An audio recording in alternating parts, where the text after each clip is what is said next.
So this is my fiance. Nice to meet you. To meet you as well. Hey guys, welcome back to my channel.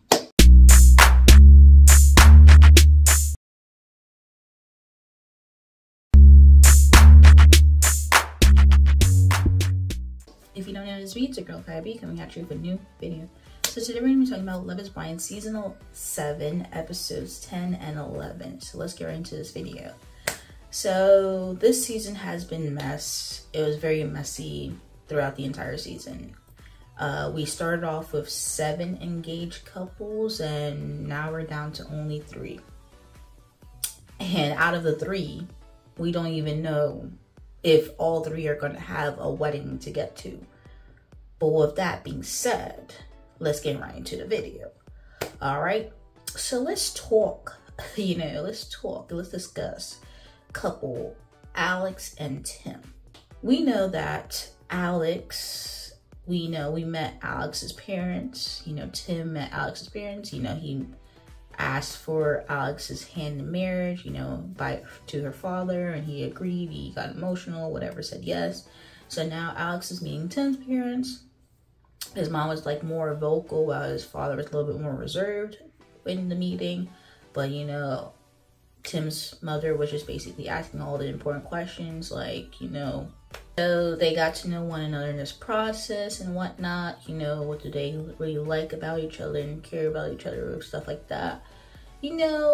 Just regular type of discussions, especially just meeting someone who is going to be, your son's future wife or whatever, just basically regular conversation. So after that conversation, Tim basically had pulled his parents to the side and had a little one-on-one, basically what's their thoughts about Alex and whatnot. And the mother liked her or whatever, seemed good or whatever. Tim basically expressed that there are some points that he does not want to be touched or whatever, physical touch in a relationship or whatever. His mother was a little bit confused by that statement, but she was saying in a marriage is there's ups and downs, you have to compromise and stuff like that. So it's just kind of you can't really nitpick on something like that. Fast forward, we see Tim walk into their shared apartment. He goes, sits on the couch. Alex is heating up a plate of food, which is some wings and fries, whatever. So he's like, do you want to talk? And she's like, I'm going to eat, but, if you want me to sit right there, I'll sit right there. So he's like, you met my parents, and, right after the cameras cut off, you decided to go to sleep. And my parents, they drove 10 hours, okay, to meet you. And, you went to sleep as soon as the camera cut off. So he was upset. So he was like, so I guess they had some type of conversation or talk. They were texting each other, whatever. I think her car is in the shop. I don't know. They had a little minor conversation, whatever. And, I guess after he said something, she just, read it and she didn't respond to him. So later on, she either called Tim on the phone, and Tim, I guess, probably was pressed about not, getting a response after that other text. So he's just yeah, no, I don't feel like talking right now. You don't get to say, let's talk, when I was trying to talk to you and you didn't speak to me. So with that being said, he was he don't really want to talk, because, he was upset that she did not respond to his last text. So all that, culminates. He's basically telling her, you went to sleep after speaking to my parents, after the cameras went off. You didn't answer my text. And you can't tell me when you want to talk, or when to talk and when you want to talk, when I was trying to talk to you the entire day. So Alex was saying well, I went to sleep for an hour because I was really tired. I worked all day, whatever. She said the text was basically make sure your tires are okay, whatever, something like that. And she read it and that was it. So she called on the phone to have a conversation, but he was just no, you know, you can't dictate when to speak to me or whatever. So all I say this to say is that Tim wasn't over everything that happened in Mexico. We don't even know the gist of what happened in Mexico because they did not show that. They just showed the conversation where Tim is literally upset to the point like it was going to be their last conversation until she probably started like, you know, saying like, you know, she apologizes and like started like, you know, comforting him or whatever and things like that. But he wasn't over Mexico. He tried to give it another chance, and you know, after you know, Alex did a couple things that he didn't like, he was just like, yeah, this is wraps. So with that being said, he was like, you know, he's probably not a cuddler. He doesn't like to show a lot of physical, you know, touch in relationship or whatever. Well, Alex probably wants that or, you know, likes that or whatever. And, you know, he tries to, I guess, he said that on the bed, he tried to cuddle with her. And, you know, I guess she was asleep, so she didn't cuddle with him. I don't know. So I guess he's saying that that gesture that he did, even though he didn't really want to do it, she didn't appreciate it. It's like, so this is where we're going. This is where we're going. I feel like both sides have a lot of issues. We don't know what happened in Mexico, but from what's being said, Alex told him off, called him out his name. They said that she put his hand over his mouth, whatever, and things like that, of that nature. So with that being said, he did not like that, especially with some, you know, high-level military man. He definitely did not like that from Alex. He gave her a second chance, you know, he went all out, you know, to meet her father and her family, get their blessing or whatnot. And, you know, he, you know, tried, but I guess because he went all out for her family, her father, she did not do the same. From what we've seen, I don't know if she brought a gift for the parents or whatever, but she just said that they talked for like 4 hours, whatever. She was tired by the 5th hour. When the cameras were done rolling, she went to sleep. I can understand where, you know, someone went all this way to come meet you and you're not giving, you know, you're not appreciating their time, essentially. And that's what he's telling to Alex, because since he doesn't have any more siblings, you know, that his family, his mother and father is the only thing that he has, you know, immediately. So with that being said, he felt some type of way, like, I gave you 110% to meet your family. You can't really do the same for me. And I can see his point of view, you know what I'm saying? I can see that. Like, man said that he went find food, you know, cooked. Alex was like, she's not wearing that engagement ring until her father gives it approval. Like, he had to basically put on charades just to meet her family. And, you know, Alex really gave the bare minimum to meet his. And I can see why he's a little upset, a little bit frustrated. Granted, in a relationship, you don't just leave on the first conflict, or you don't just take small situations and be like, yeah, we're done, it's wraps. Like, I just think that, you know, what was being explained could have been fixed. And I think Alex was trying to fix. He wasn't trying to end things, because let's tell you what happened after everything was said. He was like, yeah, I gotta be real with myself. And you know what? I don't see us getting down to the aisle and me saying yes. So basically what he said right then and there, like, is a no for me. He told Alex, is a no for me, dog. Like, you know, gotta put that dog in there, because, you know, that's his whole thing. You know, he said, it's a no for me. Yeah, and there's that. So Alex is just like, oh, is your mind made up? Like, do you want to, like, hear my side? Do you want to hear what I gotta say? Like, is your mind made up? And he's like, well, like, basically, you know, that's what he's saying. Like, his mind is made up. So, I mean, if his mind is made up, there's no point in her trying to, like, fight it, because if he has his mind made up and he's not looking like he's gonna sway it, he's not gonna change it, then, like, why waste your breath? And I understand, like, if you're not looking to switch your mind, you're not change anything, then, you know, let it be bygones, let it be there. But man said he was done. She was like, you know, you met my family 2 days ago, got her father's blessing, made him emotional, and within 2 days, you're like, let that be over. He was done. And the last thing this man said is like, I'm glad we can agree that we never have to see each other again. And man, that was messed up. Like, he really, I guess, he had to, like I'm saying, like, it looks like it's very erratic that this man got upset over what was being said. Like, you know, she went to sleep for an hour nap, and she didn't answer a text, and, you know, the whole cuddling thing. My thing is, like, yeah, it looks a little bit erratic that this man is like, okay, he's gonna call it wraps on this relationship because of these things. But whatever transpired in Mexico, he could not get over that.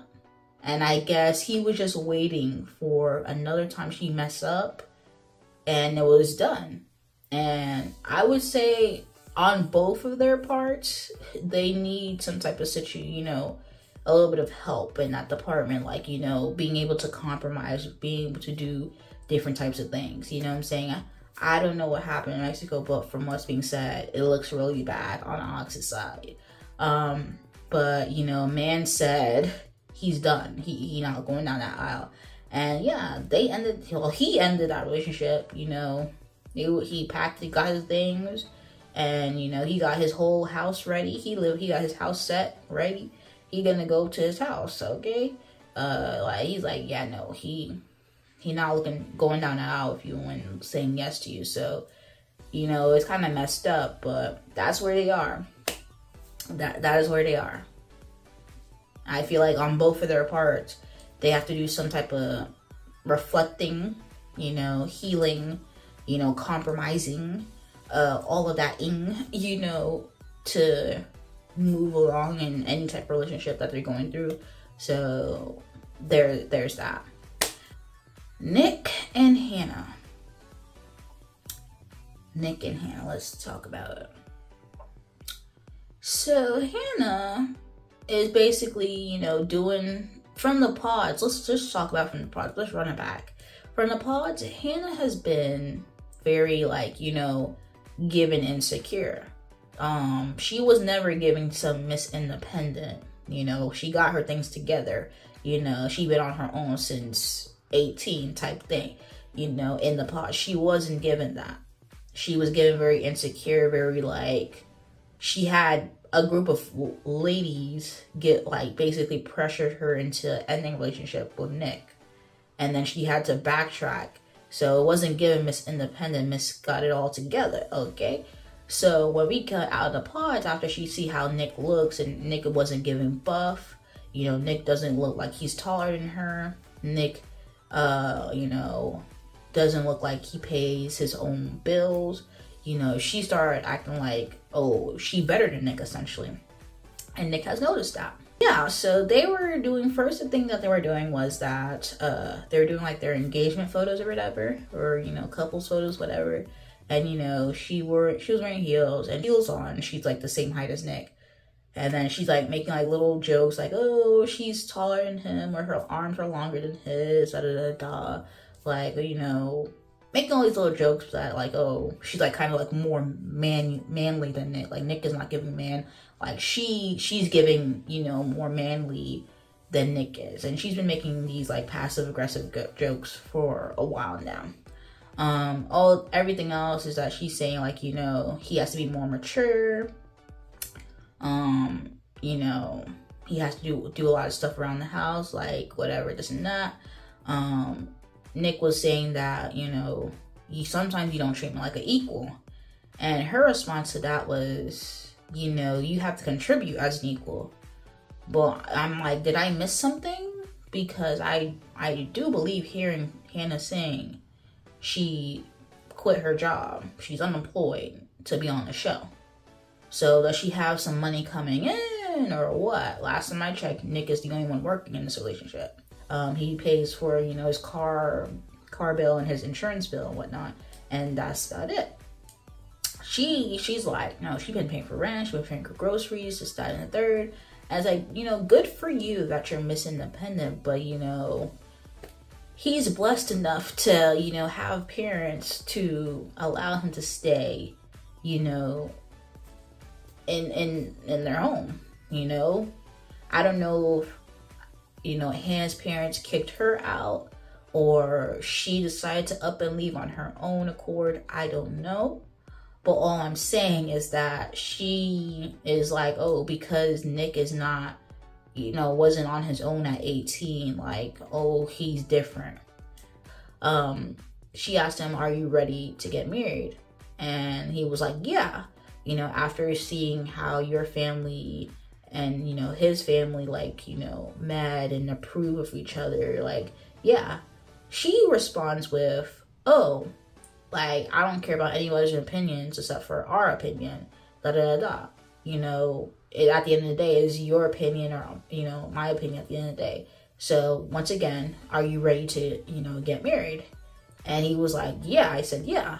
So, I'm just like, okay, if she says the only opinion that matters is her and his, why when you have a friend meeting, your friends meet up with you, you know, Nick, and they, at the end of the meeting, they seem to not like him, you start to have second doubts and thoughts and like, oh, yeah, I know.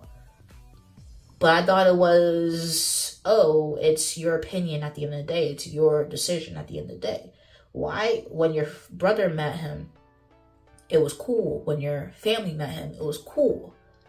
But as soon as your two friends meet him, it's, oh, no. I gotta rethink this. Like, you know what? It wouldn't be fair to me to, you know, do this. Daughter, and I wanted it to be special. Yeah, it is supposed to be a special day. But it's like, for me, it's like Nick doesn't match me intellectually. Nick doesn't match my humor. He doesn't match me creatively. He doesn't match me financially. He doesn't match me, like, anywhere. And him meeting my friends yesterday, and they did not like him. So there was a little party, and Katie was one of the girls that Nick was speaking with in the pods. And I think on the first 3 days they spoke and they're each other's number ones. And I guess on the fourth day, she just never, like, decided to speak with Nick again. So I guess before they even met, he was just like, you know, he's, you know, kind of happy. You know, he would like to see Katie because he just wanted to speak to her about, like, why did she stop speaking with him? Anyways, Katie comes to the party. She's like, oh, Nick looks better in person. She said that, like, a couple times. And, like, Hannah's, like, feeling some type of way. Like, why are you saying that? Why are you saying that? Anyways, Nick and Katie had, like, a one-on-one. She's basically saying, like, you know, why she didn't really speak to him.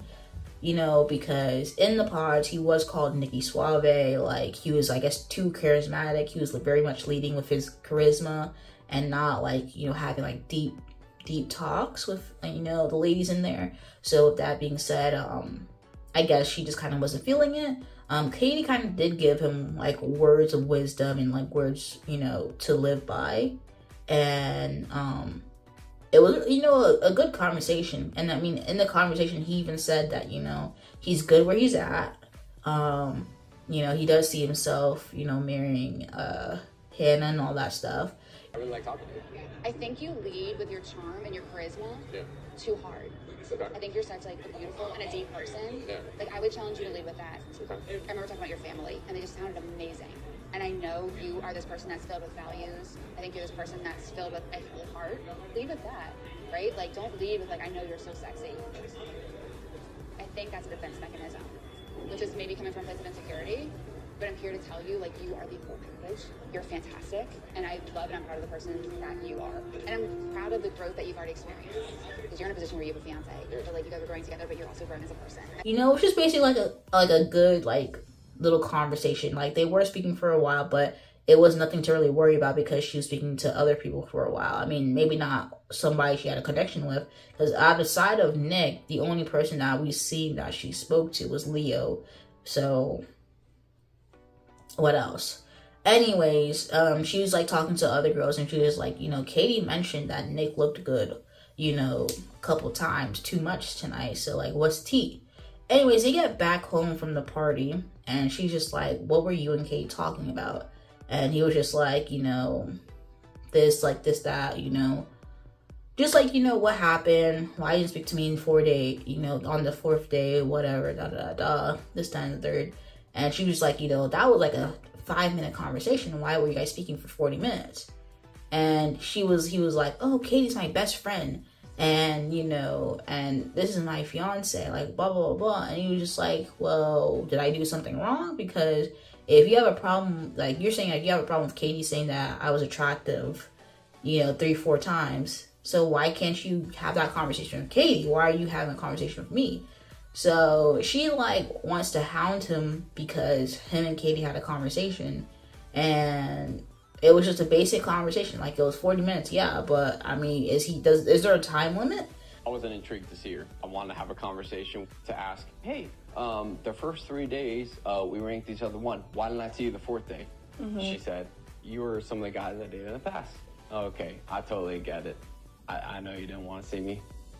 That's totally fine. I'm happy with Hannah, and that's that. Okay, that was just 3 seconds that you just explained, but why did you have a 40-minute conversation then? She's a cool girl. She's my best friend. That's your best friend. For him to have a conversation, I mean, everybody, you know what this was. Everybody's going to talk about situations. I mean, at the end of the conversation, it was recorded. It's on TV. It's on candid camera. You know, he said what he said. And at the end of the day, he did remember to say, like, well, he's good with you. Anyways, she was just, like, being this way and that way about the whole conversation. So he just, like, did I do something wrong? Like, what's tea? Realized that, you know, she was kind of wrong in the conversation. So she's like, yeah, no, it's too late to even talk about this, And, like, she kind of shut it down. But he was just like, no, what, like, did I do something wrong in the conversation? Because why am I being attacked for speaking with Katie? And, you know, Katie's your best friend, and she said this and that about me, but you're talking to me about it. I never once said, like, he never once said anything about Katie, like, oh, Katie looks this and Katie looks that way.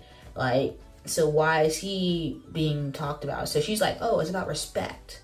It's about respect. And I'm just like, he disrespected you for having a conversation? Like, I'm confused just like him, because he just like, what happened? Like, she was obviously upset about the whole situation. I guess she just tried to dismiss it so they can go to sleep and move along. But after they met with her friends, and I think where he kind of faltered a bit was, I guess, in the conversation, she was just like, you know, I want you to respect me, you know, to help around the house, whatever, this and that. So he's just like, you know, he feels like Hannah's trying to change his, you know, character. So his friend was like, to help around the house and, you know, take out the garbage, wash the dishes, you know, compromise or respect your fiance or wife, you know, that's changing your character. And I'm just like, you know, when they had to say that twice, like, out loud to him, like, that's how he's looking a bit, you know, wonky. Like, I worked hard. You turned me from a boy to a man. Do you think we resolved the issue? I think we resolved the issue. Sometimes I come across flirty, but it comes across the wrong way. So it's been an adjustment trying to, you know, change for you. So you're trying to change your flirtation for me? I'm trying to change my personality for you, yes. So by me asking you not to flirt with other women, I'm changing your personality? I wasn't flirting Okay. but that's what it came across to you. In this experiment, sometimes you have tests, and it was a test that I think that you failed. But just as long as I didn't even get a D. I failed. As long as you don't fail again. Still upset about what happened in Mexico with the whole, what's it called, sitting ducks situation. She explained how, you know, he laughed when the random lady was like, oh, you're jealous. But at the end of the day, you were jealous. Like, oh, so they were like, oh, I would not be laughing at that. So he was just like, you know, calling him immature, basically delusional, you know, social awareness. Even at the party, we have Hannah basically telling Ashley that he's not a munch. Okay, so with that being said, I'm just like, bro, you gotta put him on blast. Because, like, they did not leave no stone unturned with that conversation. Like, she put him on blast to Ashley. And I'm just like, whoa. whoa, okay, whoa. Yeah, that's all I gotta say is whoa. And I'm just like, you really putting this man on blast because you've been around town. You've been doing things in this way and that. He hasn't. And you're trying to put him on blast, like, oh, you gotta teach him. She basically said this quote of, she turned him from a boy to a man. Like, all these different things she'd be telling him, and then she's like, oh, I'm just trying to help you. You know, I just ask you to do simple things. I'm not trying to change you, da-da-da-da. And I'm just like, Hannah, you've been on this dude from day one after meeting him outside of the pods. Like, you wrote a 10-page list, a 10 detailed dotted list about what you didn't like about the man and like have an issue with, and then you still every single day you have that issue with. And I guess because you got confirmation and you know from your friends about the whole situation, you're like, oh, let's end it. So yeah, they were supposed to go wedding, you know, dress shopping and, you know, suit shopping, and she decided not to. And she, I guess, called him up and basically was like, yeah, it's not gonna be fair to you for me to blindside you about this. So she basically decided to call him up and end it there. You're always demeaning, you're always talking down on me. We're not equals here. It doesn't feel that way at all. You think I can't take care of myself for some reason? You think I can't take care of you? I can't take care of anything?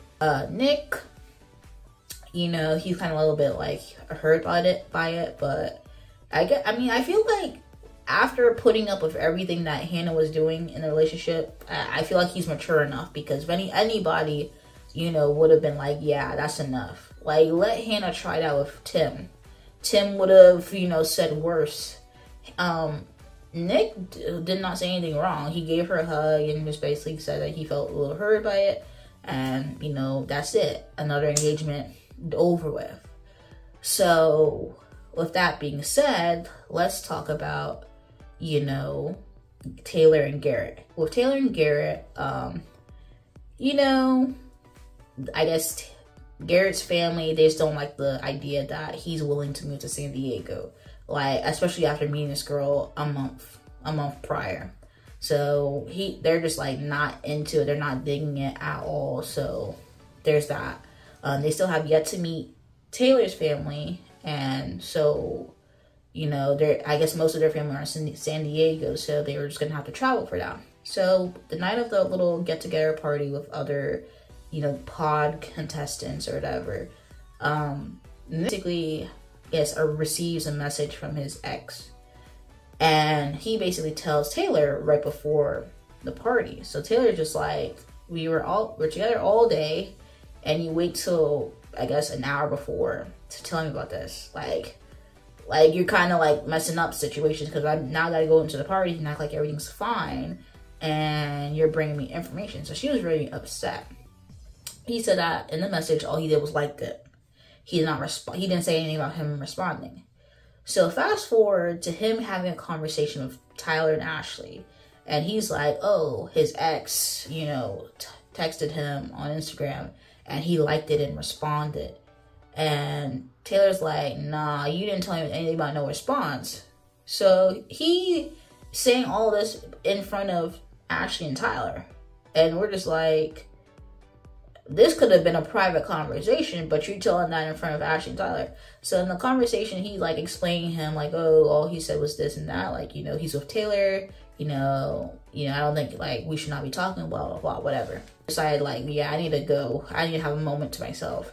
Ashley decided to go with her, and she just like, yeah, I'm livid right now because you decided to tell me this now. And I guess Ashley was just like, yeah, he forgot where he was, because there's no way you decide to say you responded to a message from your ex right then and there. So, like, he looked very sus doing that. And Taylor was just like, she was already upset about him even, you know, liking the message. So from liking to responding to it, that's just, like, messed up. And she was like, you know, the next day they have to meet her family. So I'm just like, how are we going to meet my family if you're over here speaking to your ex? Like, what's tea? What's tea? So, yeah, it was just looking like mess. So there was that happening, and that was happening. Anyways, now that we have, you know, Tyler and Ashley in the situation, Tyler, he says, you know, after him revealing that he has some donor kids, you know, 3 donor kids, he telling Ashley, oh, like he asked, like, do they know what you look like?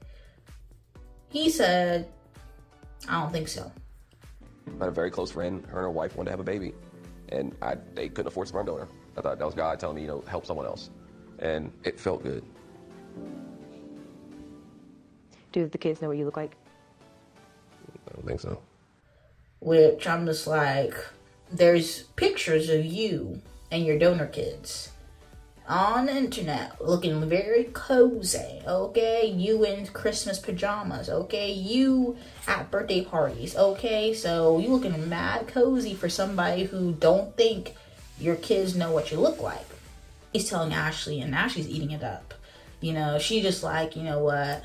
She's invested in this. Like, you know, her even sitting here to listen to this conversation is kind of like testament to enough that she's like willing to put up with it. I mean, because he knew exactly what he was doing. If he told her in the pods, like, he has 3 donor kids, that probably would have been a test for them. That probably would have been like, I don't even know if I'm going to be here, you know, saying yes to you in an engagement. But the fact that she's emotionally invested, they've been together, you know, very closely already and everything. And, you know, they seem like they have very, similarities and stuff like that. You know, she's very invested with this guy. So, you know, she's very upset by the situation, but, you know, but from hearing from his point of view is that he was doing a kind gesture to a friend of his, or, well, to be honest, he said a random family, and decided to help them out and give them some donor kids. And with that conversation, it doesn't look too bad, right? It doesn't look too bad. But to come to find out that these donor kids, he knows pretty well. He's taking pictures with them. You know, it's not no randos. You know, he's involved in that relationship. So, I don't think she knows yet, or it is what it is. But they're seemingly going to get married with that information not even being revealed yet. So, there we have it. But, you know, after they went through that hurdle, she tells the girls at the meetup, and this, that, and the third. At that party, we see Monica show up, and Monica is talking about how, oh, she called Steven up and, like, basically had like, a little closure moment. And I'm like, girl, you even calling him up was a bit like, you didn't have to do that. But, I mean, you do you. She called him up, whatever, and she found out the tea that, you know, Tyler had some kids. So, you know, we went through Tim and Alex, Nick and Hannah, you know, Hannah, Taylor and Garrett, Ashley and Tyler. And now we gotta get to Marissa and Ramses. So, Marissa, she was going through, you know, her monthly situation. You know, she wasn't in the mood to do situations, whatever.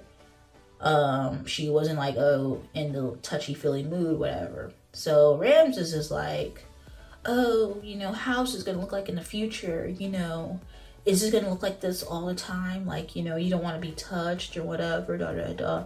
And she explains to him, like, dude, this is my monthly situation. Like, you gotta give me my good week or, you know, 5 days, whatever, to get through the situation. Like, why are you hounding me about not doing this or not doing that? Like, you know the situation. I mean, for a guy who's very progressive, forward thinking, you know, you would think he knows a thing or two about what's going on. But he seemingly have an issue with her being sick and going through her pains, her monthly pains. So he having that conversation, and, you know, Marissa's just like, you're having doubts because I'm having pains. Like, and I don't really feel like, you know, being all touchy. Like, let's see. So he having, like, he said not doubts, but I'm just like, he doesn't want his future to look like that. But I'm like, dude, you should know what's going on. Like, why are you acting so funny? Anyways, they got through that conversation, whatever. So in the little get together with all the other pod members. She speaks to Bowden, but, you know, she's like, yeah, he seems like a friend. Like, there's no really, after seeing him in person, like, she knows she made the right decision picking Ramses. Like, it is what it is. So they're just, like, basically talking about, like, the wedding situations, like, you know, meeting the families, you know, having the families come together. Does she want to have, like, a aisle or no aisle? You know, like, help with the wedding planning. And the thing about it is that it seems like Ramses is not really helping her in the wedding planning. Like, it seems like it's all on Marissa. Marissa's going to school for, you know, for a lawyer degree, everything, commuting 2 hours a day all the time.